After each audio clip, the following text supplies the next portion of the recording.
Hello, geeks. Let's get twisted. If you haven't started watching Twisted Metal on Peacock, what are you waiting for? Twisted Metal is a series based on another PlayStation game, but unlike Gran Turismo, this one is actually based on the video game world rather than the outside world playing the video game. Growing up, I never played Twisted Metal, mostly because I was a Nintendo kid and not a PlayStation kid, but Twisted Metal is available on the PlayStation game subscription, so I tried it out. You can watch some of my bad gameplay in my background. But Season 1 of the series actually occurs before the events of the game. There has been some sort of apocalyptic event that occurred before the series that they don't really get into. They hint that it was some kind of computer glitch, but it might have been a government shutdown, or maybe the government shut down the World Wide Web. They don't really explain it, but something has happened that has made everybody crazy. Several of the richer big cities have closed off their walls and made fortresses where the rich live inside, and everybody else fights to survive.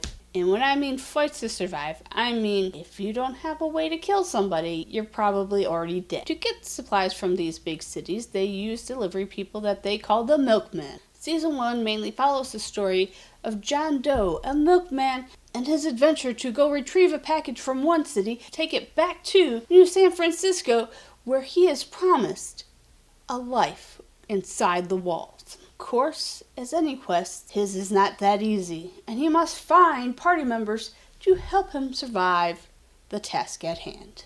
Throughout the season, we get background into the various characters that were in the game. As I said, I didn't really play it, but some of them I do recognize from seeing the game, just not playing it, and we learned why they are the way they are within this new world. At first, Sweet Tooth was my favorite character. He was the supreme of craziness. And he went on a mission to help those in need so that they could love him and be his fans. So he wasn't doing it for selfless reasons or because it was the right thing to do. He just wanted to be on top and everybody's favorite. And we learn why he is that way. But then we also learn how he treats dogs. And I'm sorry, I just can't forgive him for that. Currently do not have a favorite character. I'm guessing that John Doe was supposed to be one of my favorite characters and who I rooted for the most, but he's just kind of blah. He had experienced an accident at the beginning of the change in the world and hit his head pretty hard and has amnesia and doesn't remember his life before the events. And it kind of feels like everybody was kind of crazy before the event that caused this post-apocalyptic world, and kind of like there was something in the water to make them crazy. Even those in the nice, fancy, enclosed cities, they're really cray-cray. In one city, we learned that they basically have indentured servants, that if they don't listen, they cut off body parts as punishment and wear them as jewelry. Isn't that a fun, appetizing thing to think about? It really does have a Mad Max feel to it, and I could actually picture Mad Max within this series. Easy, no problem.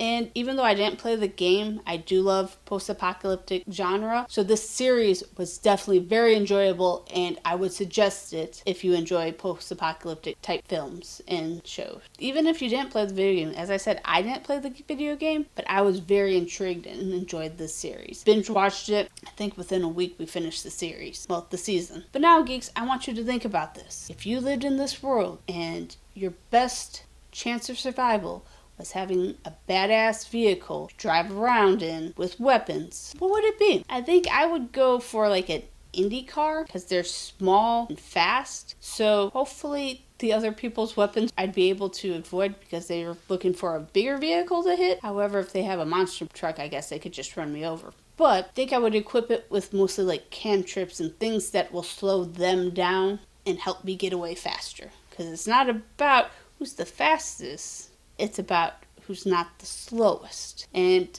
I think I'd be able to get fast enough and slow the other person down that I could get out of the way. So let me know in the comment section what kind of vehicle you would have in this post-apocalyptic world. And until next time, geeks, don't forget to like, subscribe.